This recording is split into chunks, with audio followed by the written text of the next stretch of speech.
smelling right, luscious lips, dancing as you walk away. Hey, what's going on? It's the Big D from the Divorce Daily News Show on the Big D channel. We're going to jump in here today and see what kind of articles they got for us today to chat about and give you some commentary on it. It's a nice Monday. Hopefully we're going to get out in these streets a little bit today and see what's happening out there too. So I'm up bright and early getting the work done. So like and subscribe to the channel. If you're digging what you're seeing, come back and always visit us. But let's jump right in here. I don't want to delay too much. We got our first article here from Current AD 562 in the Self Reddit. And it says, my husband said that if I went back to work, he will divorce and fight for sole custody. He will pay me my salary to stay home. All right, so this is a little different story that we got going on here. So let's see what the concerns are. Let's see what the challenges might be with these two here. Let's see. She says, I, a female, 40, am due in 3 weeks. My husband, male, 36, said that he didn't want me to go back to work afterwards. I was shocked because this is something he never had talked about before. But he said that circumstances changed, and if it was about money, he will pay me my salary. All right, so she's a little bit older than him. So I would imagine that she probably has a career going on. I don't know if this is maybe their first child. Maybe it looks like it may be their first child, at least together. She's 40, so she's probably been in the working world for a long time. This is what she does. She's probably happy with her career or how her career was progressing, and now you got a baby that's coming in, and you got the husband coming along saying, hey, I don't want you to go back to work. I want you to stay home with the child. And that's something that I think I went through when I had my son. I wanted my ex-wife to be at home with our son and with my daughter before she started school and all that. I had them at home, because I felt that it was important for that bonding. I felt like it was important for her to feel like I was providing for the household and not to feel stressed about that. She tried to work some part-time or whatever. Wasn't really working out for her. She wasn't making a whole lot of money at it or whatever. Wasn't really successful in the beginning. So it made more sense for them to be home. We did put our daughter in daycare. And it seemed like we had her more than the daycare had her because she always kept getting sick. Because the other kids are sick in the daycare. So I get the guy's concern about why he may not want her to go back to work right away. So, and apparently he's doing all right because he's like, listen, like if it's about money, I'm going to go ahead and pay you your salary, what you would make. I'll go ahead and pay you that so that you could stay home. So that's not the worst thing. I mean, may not get all the benefits like the 401k and maybe some health benefits and some other stuff that you might get in the office ice cream party or whatever, but you can make up for that at home, you know what I'm saying? So I know I'll probably take the salary if I can stay home too, right? But let's see. Now I started to think about the gym he built in our basement. He said that now I don't have to go to my gym because I have one here. He makes all grocery shopping too. I know people, it just bothers me so much when people say makes groceries. I'm like, you buy them suckers, you don't make them. Unless you got a factory or something back there making bread and all types of cheese and all that. But yeah, so he says she don't have to go to the gym because she has one here. He does the grocery shopping and he asks me to have it delivered. Okay, so apparently maybe he goes in and does the actual order itself or picks the items or whatever, and then she does the rest of the process, maybe paying for it or whatever and making sure it's delivered or whatever. I'm not really sure what's happening there, but what I can definitely tell from this situation is he seems really controlling. He seems like he wants full control over her and of her life. And it seems a little bit exorbitant to me. It's like if she had a job, you don't want her to go back to the job. So it makes me wonder now. It's like, okay, why did you get her pregnant now at this point in time at 40? Did you get her pregnant so that you would have an excuse to have her at home? That's what it sounds like to me. Is like, okay, now you can kind of control her life a little bit because she's not able to get out and mingle and be around anybody else except for you and maybe the baby. So he kind of did that. Then he builds the gym for her in the basement. It's like, oh, you don't got to go to your gym anymore. You can work out at home. Why you got to keep her at home so much? What are you doing in the streets that's making her ineligible to be in the street? I get it. You don't want your woman out there and maybe mingling with other dudes or whatever like that. But this seems like it's going beyond. Why are you altering her life in that way? Now, you're threatening divorce if she does go back to work. But it sounds like you got assets and you got means and you've got income or whatever. So you're probably putting yourself in a bad situation because if she does decide to divorce you, there's going to be some split of some assets here. That's what I'm thinking. I'm thinking you're probably going to take a loss if you divorce her. So him actually telling her that he's going to divorce her, I think that's a bluff.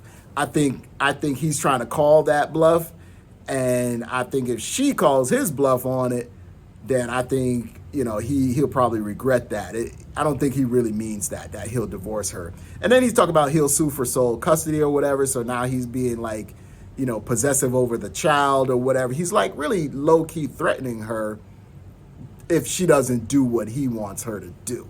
You shouldn't have to threaten somebody to do what you want them to do. I think as adults and as married people, you sit down, you have a conversation about what your concerns are, but you also allow the person to make a decision based on what their needs are as well. You come to an agreement, but he seems like he's definitely in control. So I could see where this could end up in divorce anyway, because people don't like to be controlled, man. They don't like to feel like they don't have a say so in their own life, and you're controlling them and you're being too overbearing. As a man, that's probably not going to work for you, right? So I don't know. She says, oops, I think I closed it. Okay. I have never agreed to this. I love my job and he knows that. But he said his decision is final and that I should be grateful. He encouraged me to ask anyone if they would stop working if someone paid them and see what they would answer. Mom said she definitely would stop working. Your mama didn't help you at all. She said, hell yeah, what's wrong with you? But I didn't ask the rest of my family because he had this. Oh, okay. Sometimes these sentences don't be looking right. But I didn't ask the rest of my family because he had this "I told you so" expression on his face. What is your answer? So I feel like she's expressing right there, I love my job, and there's nothing wrong with that at all. And assuming that no one wants to work is a bad assumption too. A lot of people have careers and jobs and things that they love to do. That's where they get their, that's where they get their enjoyment. That's where they get their pride. Maybe that's where they get their self-esteem. Maybe they've gone to school for a long time to actually hold down this job and have this career. And maybe there's some accolades and things that come with it. Maybe it's something public facing where she's a public face. Who knows? But for whatever reason, she's getting enjoyment out of doing her job. She probably enjoys getting her paycheck. That adds to her self-esteem in a certain way. And he's trying to take that away from her. So I feel like this might really end up in a divorce at some point in time, because you can only hold a spring so long and so tightly, and once you let it go, it's going to pop out of your hands, out of your fingers, right? I think he's being manipulative here, and he's just only looking at it from whatever his perspective is. He doesn't care what she thinks about it. And he doesn't look like he's willing to compromise at all. And I think that this is going to end bad. So what do you think? You think this is he's doing the proper thing by the way that he's making this decision for the family? What do you think about it? I mean, me personally, I don't think I would make the decision the same way. I think I think it's a thing where we both agree to it. Okay, cool. But at some point, recognizing that she loves her job, I'd probably be like, okay, why don't maybe let's try for like the first year, the first 2 years or whatever. It might be good for you to be home with the child or whatever.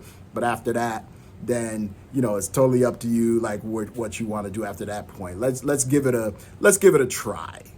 And not everybody's built to be at home all the time. I mean, when I got laid off, from Morgan Stanley, I kind of made it a point to like take 30 days and just not do anything.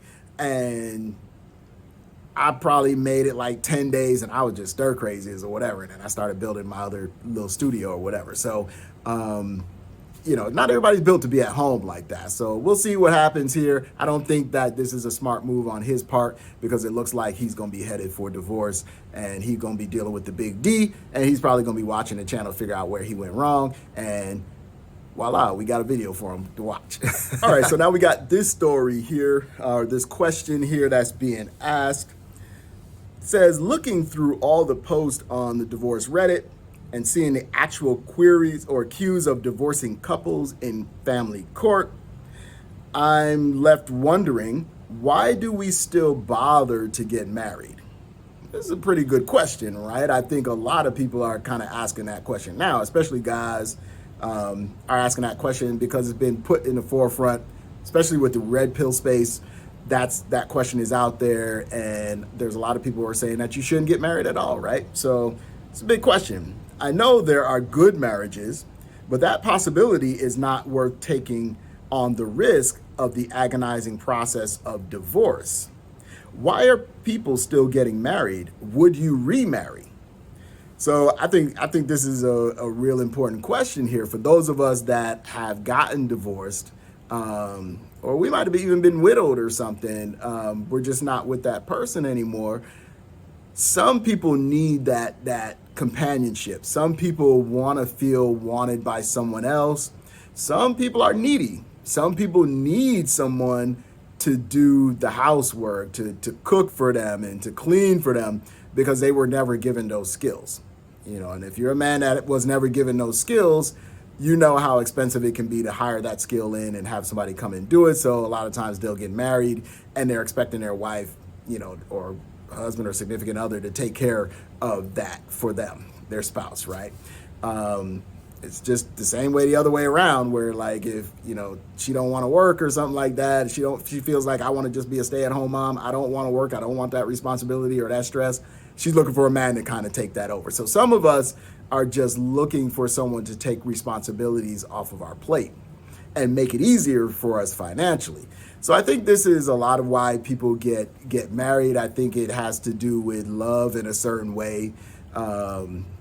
You kind of get the butterflies and all that stuff. And it seems like it's kind of like a natural progression to get married. You date, and then all of a sudden there's a ring and a proposal, and now your family is involved and all that stuff. And you're kind of making your mom and dad proud or happy. The family's excited. Now you're planning something as big as a wedding.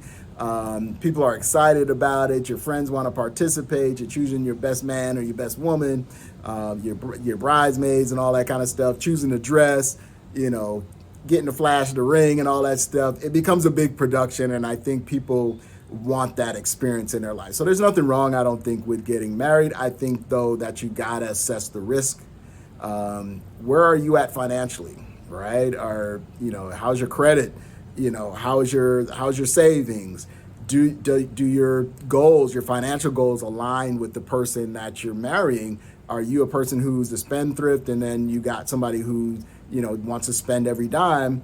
Are you pairing up with a person that's not compatible with you and your goals?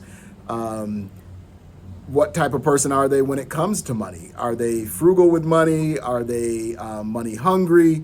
What do they do to get money? That's another thing, is like, is this person willing to do anything and anything to get money?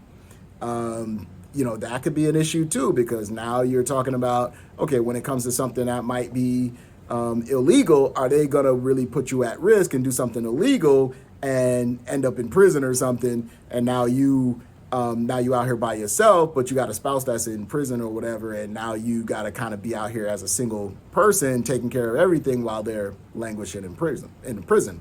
And it's happening. Like, that might sound far-fetched, but think of all the PPP loans. The people that, lied and, did fraud to get the PPP loans. They took money that wasn't theirs, or, people that extort money from their, employer, or not extort, but take money from their employer. I forget the exact name of it or whatever. It starts with an E, but embezzle. People that embezzle money. There's lots of ways out here that you can end up with a felony around some money, and it's real people doing this, and they may have a spouse or somebody that's got to go through it with them.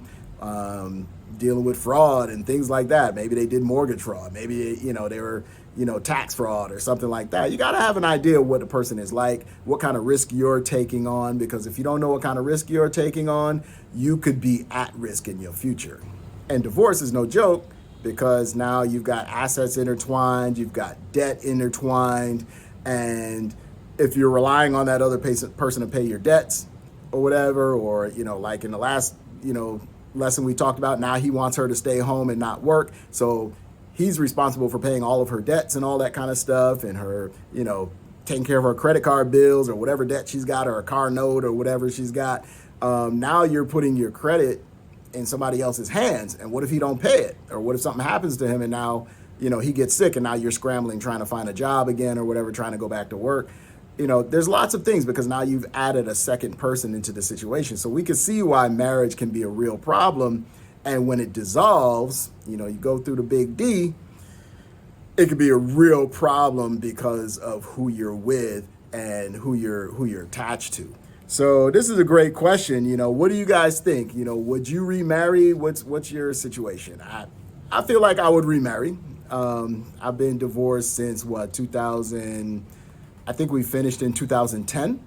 So what are we talking about? We're getting close to 15 years now, a little over 14. It was probably end of the year, so maybe about 14 years for me, really. And I think this past year, 2024, I kind of got comfortable with the fact that I don't necessarily want to necessarily get remarried. It's not something that I really have on the radar for me, and if I don't get remarried, I'm not going to be upset. I've got my girlfriend or whatever and significant other that's in my life, but that doesn't mean that I need to get married. And I've had a couple of uncles, like my dad's twin brother and his older brother. They kind of went in that situation too. It's like they always had a significant other, but they never got married. My dad was different. My dad, was married with my mom for like 30 some odd years, and after she passed away with cancer. And now he's been married. He got remarried again, but he got married probably in about a year's time. So I think he's more the personality. He likes to have someone around and be married to that person. So to each his own. Everybody has a different way. But I've just come to the point where I realize, like, I can have a great life. I can move around, have my freedom, do what I want to do, and not necessarily have to remarry. So it's definitely a very strong possibility that I do. We've talked about it. I've talked about it with the girl I'm currently with. But there's still a lot of work in progress that I've got to look at, some things that are going on financially and what type of person she is, because, probably over the last year, I've made a lot of changes in my life, and not really changes, but started things in my life where I want to progress with those things. And financially, I've got to be able to keep up with that, credit wise, investment wise, business wise. I'm on a certain path, and if this person's going to be a distraction from my path, or they're not able to keep up with me, and they're not able to understand what I'm doing, and they're throwing roadblocks in the way, I don't want to be tied to this person legally. I need to be able to separate myself from that person pretty quickly. So, my girl and I actually went through a separation of about a year, pretty much all of last year. We finally got back together just like maybe a month or two ago. But I wasn't willing to walk away. I walked away for almost a year. I love her, but the way that she kind of handles things sometimes, like especially financially or whatever, is not the way that I would handle them. So, and I expressed my concerns about it. If I don't see the changes, great. I could love you from a distance, So sometimes you got to make that decision, but it's really important about, who you marry is really, really important, and what their values are very much important. So they can be pretty all day long, beautiful or handsome all day long, but you better have the right mindset when you go into attaching to yourself to them fully and legally, then you could have a problem. So yeah, so I think this is a very valid question. So we're going to get into something else now. Let's go ahead and check that out. Here's a topic that's pretty interesting. It's coming from Percentage Plenty 9721 in the divorce Reddit. And the question that they ask is, do you feel fear about never finding someone better than them? Wow, like, I don't think I ever really feel that fear. I always feel like I kind of upgrade. I always make sure that I upgrade because I'm always looking for better, right? But sometimes you get a really good person in your life. You may not have done things the right way with that person. And now you have a fear that, wow, I might not get somebody that good anymore in my life. So, but the world's a big place, right? There's lots of people. You just got to get out here and see, find that person again. It's just, I think a lot of people are just afraid of doing that work, than anything. But let's see what she said. So, I feel this very deeply, mostly because I believed for the longest time that my soon-to-be ex-husband was the closest to a perfect partner for me than any other human being could ever be. Okay, that's deep. And that was true until about 2 months ago. He was always an incredible partner and my ideal partner. Sometimes it felt like he was made for me, as if someone took the recipe for my perfect partner from my brain and made that into a person. There's a lot of praise going on right there. Like, this is kind of interesting. Like, let's see how this twists, because it sounds like this is the right guy, right? So what happened 2 months ago? That's what we got to figure out, I guess. None of us are perfect, but he was perfect in my eyes up until 2 months ago, which is why I blame myself a lot for the relationship failure. I really struggle believing that I could ever be with someone better or even close to how he was before. I noticed that she skipped over something. So, she didn't kind of tell us the whole story of what's going on, because 2 months ago, something went down that changed everything. And she says that he was perfect in her eyes until 2 months ago, and she blames herself a lot for the relationship failure. So I got the feeling like there was maybe an infidelity or something occurred there, or something else grave kind of happened in the relationship that changed everything like 2 months ago. But she's not really pointing a finger at him. She's almost saying like, it's my fault. And if you had the perfect guy and the perfect husband and he was made for you, what were you doing that would bring about this situation where, that would fall apart, or that dynamic could fall apart, and now all of a sudden it feels different? I don't know. It seems like a lot was missed here, right? So by better, I mean someone who matches well with you in even more ways than your ex. I can hardly imagine that being possible in my case. Someone who loves you better and who you love, and someone who won't leave. Sometimes that almost feels like an unrealistic fantasy. So we don't know. We don't really know what the situation is here, but you got to think about whether, the person you're with is a good person or not. Everybody has flaws, right? I think one of the reasons why I forgave my ex-wife the first time she cheated was because I told her directly, I said, listen, it could have been me. It wasn't, but it could have been, I'm a human. I know how those feelings can be if you start down the wrong path or whatever like that, and you could end up in a place that you never believed that you were going to be in. So we have to have some grace for just being human. Now, there is that human part of us that our mind can tell us a story a little bit, and we kind of end up in a place where we're making a bad decision. Yeah, that kind of happens. But all in all, in general, we are human and we can make mistakes. And so I gave grace to say, you know what? Could have been me. I'm going to let you rock on like it never happened or whatever. The only thing I ask is that it never happen again. Right? Unfortunately, that didn't work. I don't think I would ever go down that path again. I don't think I would accept that again. I don't think I would be that willing, especially now. It's like we probably won't have any, if I was with a woman and this happens, we don't have any children together or whatever like that or whatever. There's nothing there that's holding me, that would even make me think in that direction. Like, my other situation did. So, looking for somebody who's better though, or ruining a relationship with somebody who's good to you and espouses everything that you want is probably not a good idea. But for some reason, as humans, we tend to go down that path sometimes and ruin a good thing because we can't, because we almost can't believe that such a good thing is happening to us. And that's something that we probably ought to deal with some type of therapy, because maybe that's a little bit of a character flaw that we have, something that we might have been given from our experiences in our youth or whatever.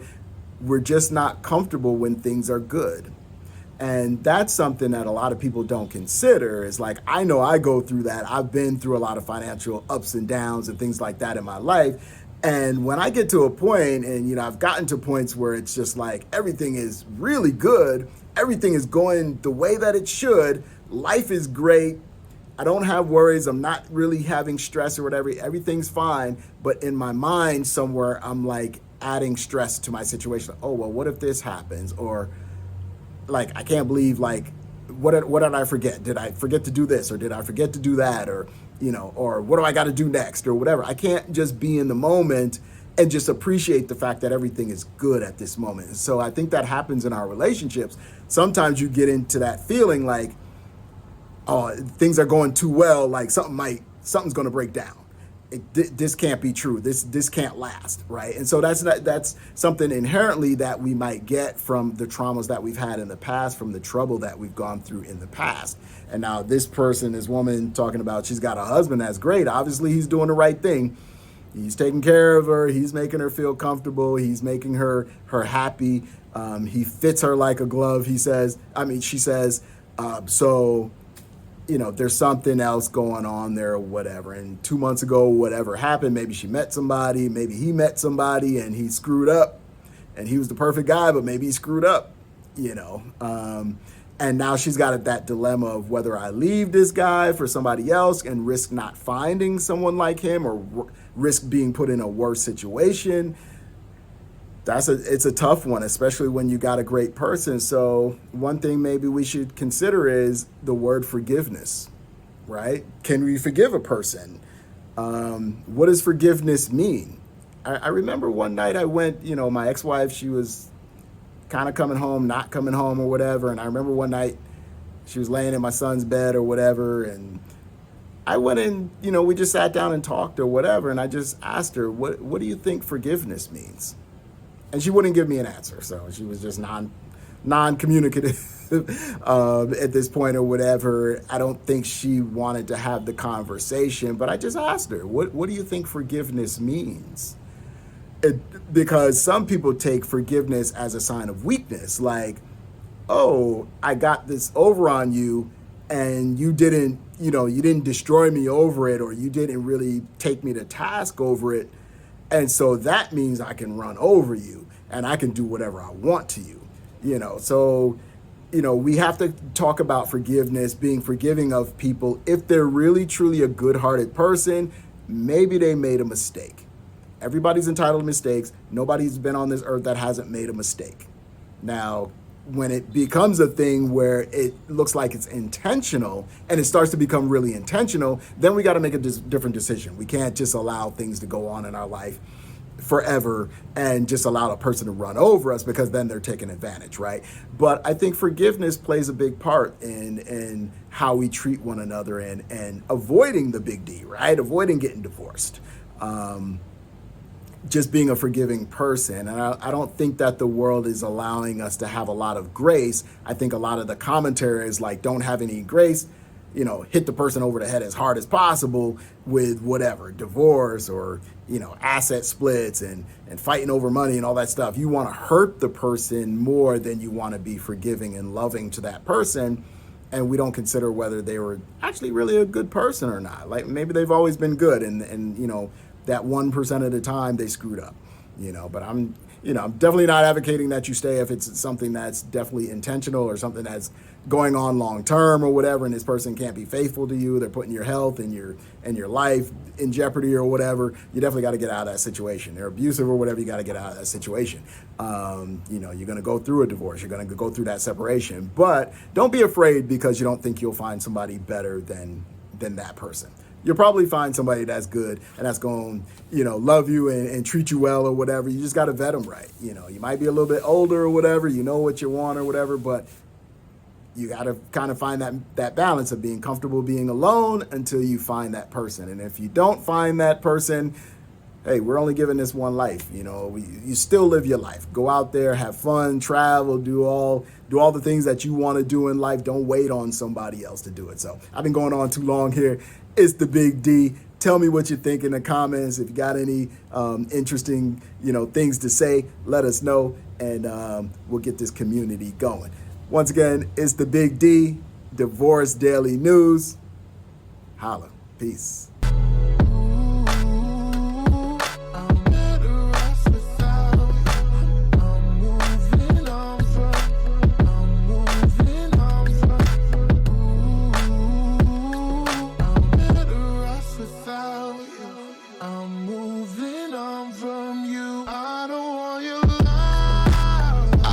Skin popping, smelling right, luscious lips, dancing as you walk.